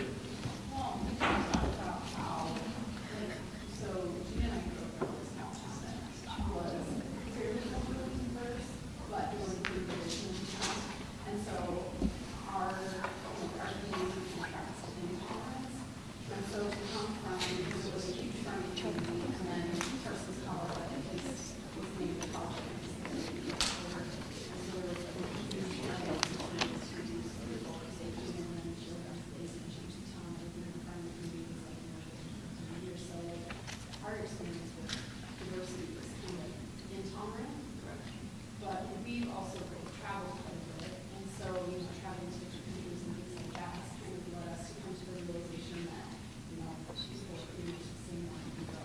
They all want the best for their kids, they all want to do well, they all want to, they all want good things to happen to themselves. And so, but we also talked a little bit about too, like when we come into a community like Waterloo where it's very diverse, you kind of almost feel like you have to be careful, you got to feel things out and feel the culture before you kind of, come up with something. Right. So in some respects, what I'm hearing is with the intolerance in your experiences, was that rooted in fear? That's what we talked about. Fear is the common denominator. Okay. Fear is also control, right? Yeah, it's Social control. yeah. Conformity is that's why the root word of it, conformity is comfortable. Like once you start experiencing things that are unknown to you, whether it be anything, gender, race, sexual orientation, religion, different things, people get anxious. Your anxiety goes up, and the best way to prevent that is to stay in a homogenous environment. So people react to that in different ways, and so it's really interesting. You said in the group. Fear is, wow. And one of the things is that this is why this is an important conversation today. Because you're young professionals, may or may not be your first job that you're new to the district, except for one or two of you. And there's apprehension, just feeling your way, for example, feeling your way as you're going through, and what's the right thing to say, how to approach things. Because each school's got its culture, right? The way they do business. Each administrator has a way of doing things. And so fear is there to be grabbed and held onto. And that is a way of losing us as professionals. There's going to be a healthy tension in there. Because fear can be healthy because you are conscious of what you're doing. It makes you more aware, but it can also be unhealthy if it drives your decision making in a sense. So there's a healthy tension that you have to keep in balance. Right? Well said. Because if you feel empowered, you can overcome your fear. If you feel that there's that, I am looking at Waterloo now from my position, and I am so okay with the fact that the view of you in this classroom is going to be like this. You're going to have a nice vision of teaching and learning. My vision is like this. So I could get caught in the fact that I'm not going to see very much from my current position. And so how do I structure things to broaden the horizon? But fear is social control. It is the best way of getting you to do things. Anybody remember 9/11? I was a building principal in 9/11. And I was at a district meeting downtown when the planes started hitting the towers. And I went back to the school and I made a conscious decision. I decided that we wouldn't be watching it. Other principals allowed kids to watch. I decided we wouldn't because A, I wanted the young people to have time with their families to talk about what they experienced. B, we had to show that we had some control of ourselves. I had one teacher freak out, and she left her class and took a drive because she had someone in the military and she didn't know really how to process it. I went back to her and I says, I get it, but you can't leave your students. But fear was a powerful social controlling experience for her. She never had a problem again. She understood. But I remember walking out of my building, and I was and the plane routes were from Chicago through Freeport to Minneapolis, and the air was empty. And I knew things would be different. And we had to deal with, we had some children who had Islamic beliefs, and we had to deal right up front with that. That wasn't going to be tolerated, because we did some very bad things based on fear for a nation of democracy and civil liberties. Okay, so the person in the middle is Mary Treadwell, and she co-taught with one of our, no, this is Freeport, Illinois, and she co-taught with one of our 6th grade teachers, and she had 9 significantly disabled students in wheelchairs that we included into the regular classroom. And I had 2 parents try to opt out of their experiences in that general ed, 2 general ed parents. One came to me and says that she didn't want her son in a class with those kids. I said, okay, I'm not going to be going down the road with you. The second one, someone I used to run with, and he had this verbal disposition, and he came to me and says, well, I think it's not going to be tight instruction. I said, hey, you're talking a lot of trash when we're going for a run. We seem to be on the same page, and all of a sudden when the road and the rubber is hitting, you want your daughter out. He decided to keep daughter in. She was runner-up to Teacher of the Year in the state of Illinois. The 2 years that we were co-teaching in that classroom, and that's most of the 6th grade team, but not all, not one of our students failed the state exam in general education, because it was a classroom engaged for learning. Every adult worked with every child. Oh my God, you had it was like 9 adults in that classroom. Centers. I mean, it was almost like one-to-one instruction for every child in there. And by the way, 5 years before I got there, her students weren't allowed in the cafeteria to eat. Her students were not allowed in the library. Because why would they go to the library? My first faculty meeting was great. Because, I was a central office suit. I was director of special education for 1 year. And the position opened up, and I was real excited to go there. It was known as the failing school in the district. And I remember the faculty meeting, and I was the 3rd principal in 2 years. And I remember them saying to me, a friend of mine said, I hear the speech, we've heard it before, but you're going to be here for 2 years. So why should we listen to you? First faculty meeting, 100 people in the room. That's a good question.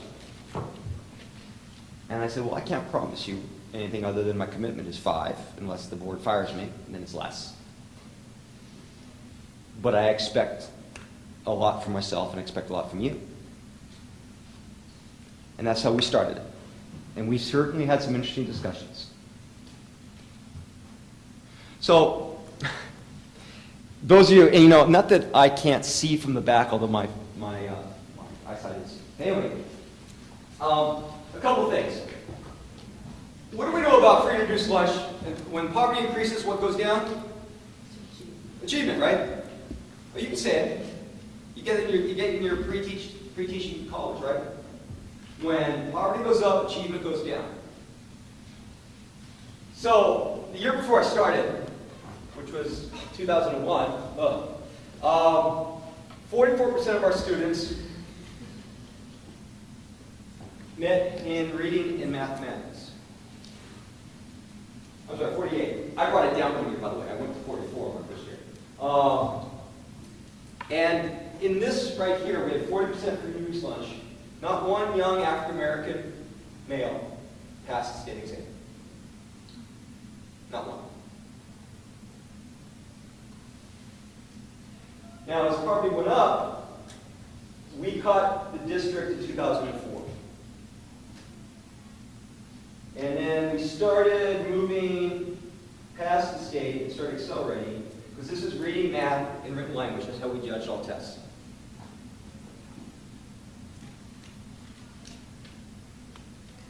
So going back there, take 5 minutes.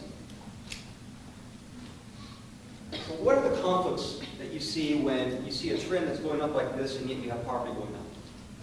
How does that happen? How do you get student achievement when the poverty of the families go up? Because Kelly Spring Food closed. Because Microswitch moved out their executives.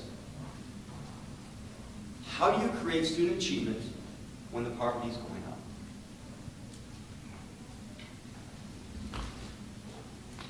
How does this relate to then? What do you think happened in that school if we know what's the biggest factor of student achievement? Teachers. And then, how do you think we successfully navigated cultural capital, right? It's been, for years, that school was this. I send my kids to Carl Sandburg just to survive. They won't learn much, but as long as they live through the experience, I'm feeling good about junior high and high school. So take 5 minutes and think about it. And if you put the graph back up. And in 2002, we became a failing school in the state of Illinois. In 2006, we got off the watch system watch list, and by 2008, we were a school of excellence. And by the way, we didn't count in Illinois expected growth. You count in Iowa expected growth and proficiency. Meets the standard. We didn't have, in the last 2 years, we didn't have one student score at the bottom of the state test this morning. And we are very aware of growth. I would say we had about 95% of our students were either growing or in meet the standard. We'll talk about that. All right, 5 minutes. Think about it.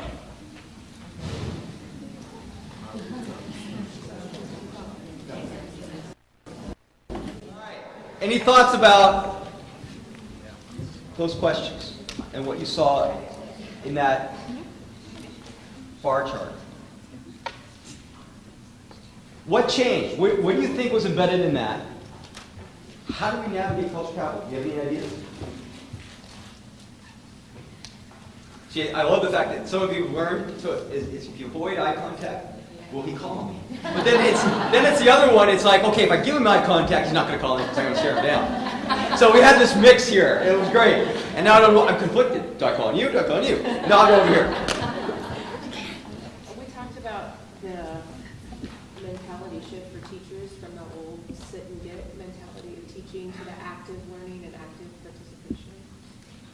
And that if kids are engaged with what they're learning and why they're learning it, then it's a lot more relevant to them than if it's just somebody yapping at them and just sit and get. We talked about constructing a classroom that's trust-based, because students oftentimes, and I'm that's part of this Bridges Out of Poverty program that's really popular, so they said oftentimes people who are living in environments of poverty, they have problems with trust because everything is in flux all the time. You know, there's nothing that's predictable with your life. So if you can create a classroom that's trustworthy, built with, you know, honesty, transparency, reliability, then they will then trust you and what you're trying, the path you're trying to take them down on, and there'll be buy-in from them. But they have to, the students and the teachers have to find a way to develop mutual trust. Otherwise, you know, everything's going to just fall on deaf ears. I think that's powerful. Thank you. Trust. Because my first year, we had 90 instances of suspension of African American young women. And 6 for white. That's a symbolic outcome, isn't it? And it talks about systemic trust. If you don't feel trusted, why would you trust the system? I'm not. I'm just be straight up. If the system doesn't trust me, I'm looking to get out. Why wouldn't I? And why wouldn't I tell you F you as I'm walking out the door? By the way, I would. And so we built relationships. We had to reach out.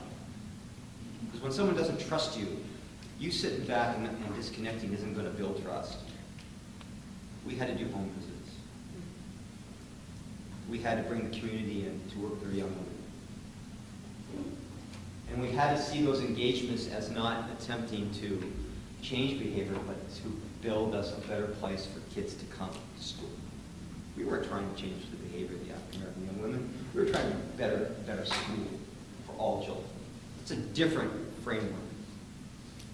And by the way, in 2 years, we had, I think, 3 or 4 instances of African American girls suspended and about 9 for white girls, which would be vastly demographically represented. That's because we built a system that was more trusting for our community. If schools haven't done you any good, why do you believe in schools? When you live in a poor community, and we keep talking to you about get an education, it's going to be better for you, and you see generation after generation of your family not getting access, and in this country, what do we say? Well, they don't work hard enough. But I just told you that we have the same type of lack of class movement as France and England, which we know, because we know all their dickens, is a class-based society that doesn't look at the lower class with any respect. Are you surprised? So you have to be willing to reach out. To me, the conversations you just had are much more important than anything I said. Because now you're starting to think. Not looking to change behaviors, not looking to change attitudes, not looking to change beliefs. But if I was going to say, common sense ideology would say that if I have a group of students, African American here, about 80% free and reduced lunch, because we had a long history in Freeport of redlining, so that we would devalue the properties that people of color would buy and elevate the properties and the value of people who were white. Strangely enough, you wouldn't see a lot of social class movement, right? Because wealth in this country is determined by what you own in property, not your income. So in 2001, our state reading scores weren't very good. But for many, if you were in a pre-service teaching course and you were talking about urban poverty, this is what you would expect to see.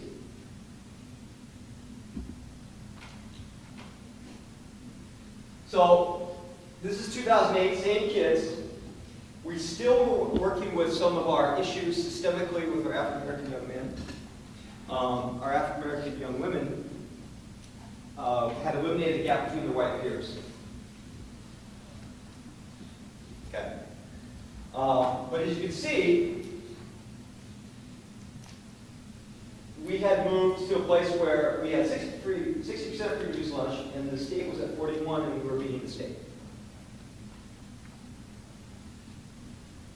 Now, and remember, standard of error, just so you know, is 8%, because when you have a lower population, you have more variance in outcomes. That's just statistical anomaly. It is what it is. So again, not so good. 41% free reduced lunch in our school.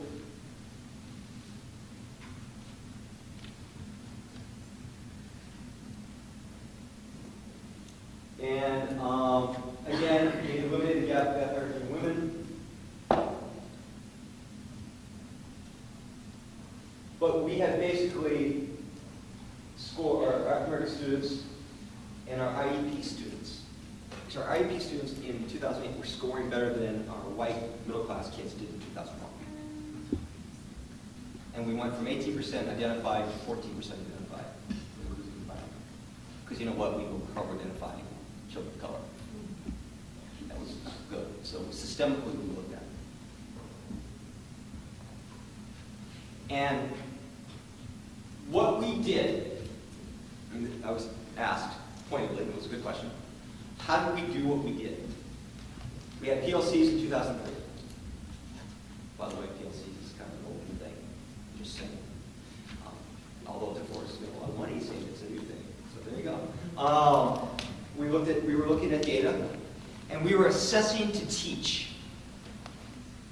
We were assessing to teach. Common formative assessments are assessing to teach. You teach to master. We brought a lot of writing in. We expected to build commitment for young people. We had a strong literacy focus. We realized in 2006 that, you know what, if we really want to push for excellence, we got to really incorporate science and mathematics into our instruction. But you couldn't do that until you had the core, a rigorous core. We did RTI, we'll call it MTSS in Iowa. You'll hear it this year, because that's what part of my job is. We have 3 focuses this year, MTSS, RTI, literacy, and mathematics. And we're not bringing anything new, we're just going to do better at what we're doing. Because we don't need to bring anything new right now. We're just got to get better at what we're doing. And support you, not tell you what to do. Because we're going to walk together. And that was the one thing I said. We co-created our pedagogical system, not because I came in with a really great idea, because I expected people to inspire each other, and that as long as we walk together, we're going to do it.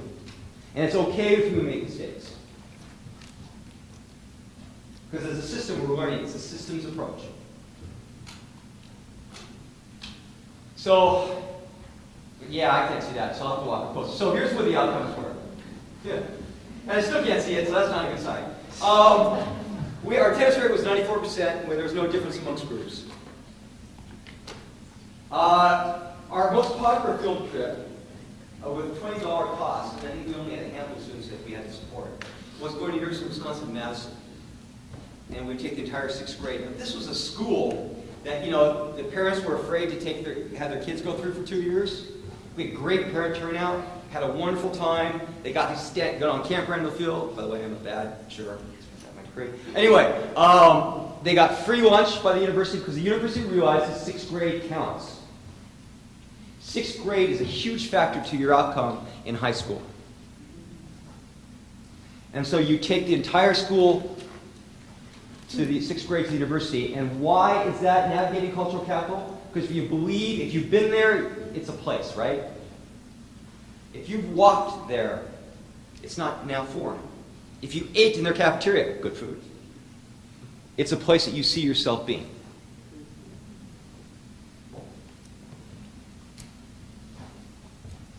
Just not going to admit that I wrote these glasses. Just have to say it. So we got discipline demographically representative. The suspensions. We reduced the achievement gap. Mentioned there was no difference between African females and the white females. And in the last 2 years, out of 1,300, no one scored a 1 in math and reading. We had 65% of our, and this is the other pieces. You have to look at multiple pieces of data, because now I'm talking about symbolic power, right? The high stakes tests. But we had a real strong algebra focus. I remember my first year, in our town they gifted, by the way, in Freeport, they have board policy say that 11% of students must be counted gifted. Wow, they have great water in Freeport. I think I've seen 4 students that we couldn't handle in all my years. Okay, but we had 11 students test into algebra my first year. So not even the full 25 kids in the town gifted program in 6th grade. We had 65% of our 6th graders test into algebra and pre-algebra my last year. It's about rigor. So we went from 50% parent participation and confidence to 100 the last 2 years. And why is that? Why do you think we went to 100% the last 2 years we were there?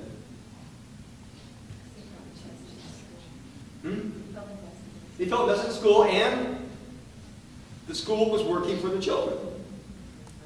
Right? We're taking their kids to the University of Wisconsin-Madison because they deserve to be there. That's a symbolic statement of value. And through 2002 through 2008, we had 3 staff members recognized by the Illinois State Board of Education as excellent. It's an award that they give out. We had 2 earn their doctorates, not me. It took me a little while. And then 5 teachers earned national board certification. So this school that had none of that. And it wasn't me. I maybe structured things to unleash talent, but the talent was embedded in the teachers.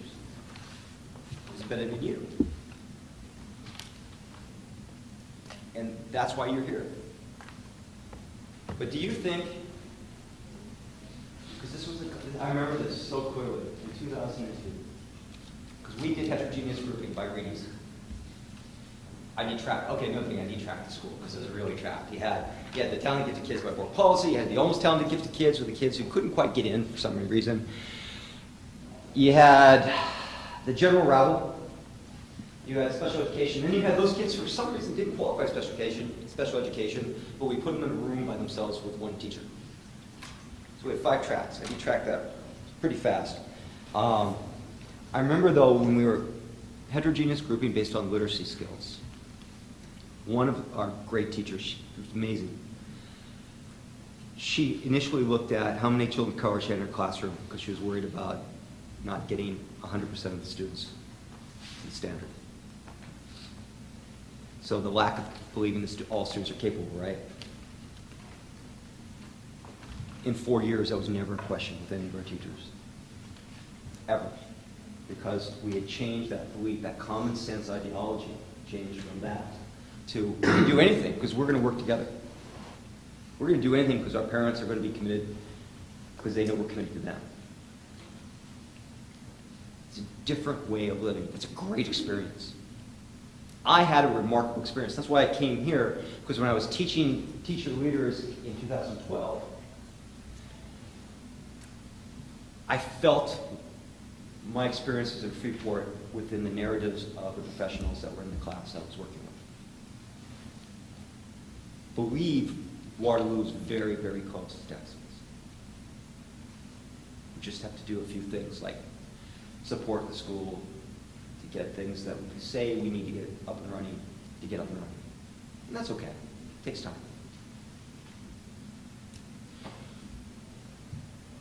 So let's do some table talk real quick, and then hopefully we'll have lunch coming. Because who can say no to lunch? Although I might be back for a keeper cookie soon. They're gone. No! How could I not leverage my hierarchical power to gain another cookie? What ideas did we do this morning? What steps do we need to do in the first 2 weeks of school based on our dialogue today? What actions will you take throughout the year to ensure success? 15 minutes, and then we'll talk out, and if lunch comes before then, we'll stop, because we're here to support you. We're no longer the downtown making you do bad things. Well, okay, we'll do a little more of bad things, but that's later. 15 minutes? All right.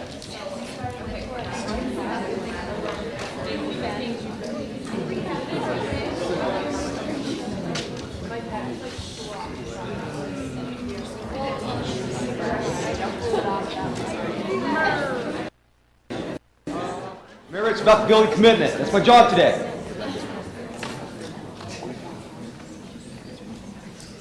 And the commitment is based on necessity of food. The food is here. And so all of a sudden that we have priorities. Anything that struck you from your conversations, 1 or 2 things. Now, as I said, I really believe that your discussions at your tables are the most powerful.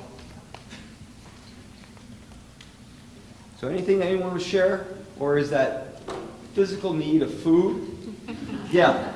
We just, throughout the entire morning, have always gone back to how it's about us as teachers and our outlook on what we want for our classroom and our students, and having school be that outlet for, those who are in poverty or whatever, and have it be more of a positive experience for them while they're at school, and make it be a place where they want to be. And that's just what it always comes back to, is how we look at it. That's powerful. Is schooling going to be an oppressive force on people's life opportunities or a liberating force?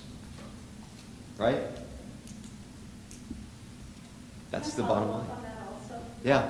You will find out really quick that we we really track attendance of students, and we are judged by the state by our attendance levels. We struggle a lot with attendance in our district, and what we've noticed in our schools, the last couple I've been in, those teachers that have the best relationships with their students, their kids aren't missing.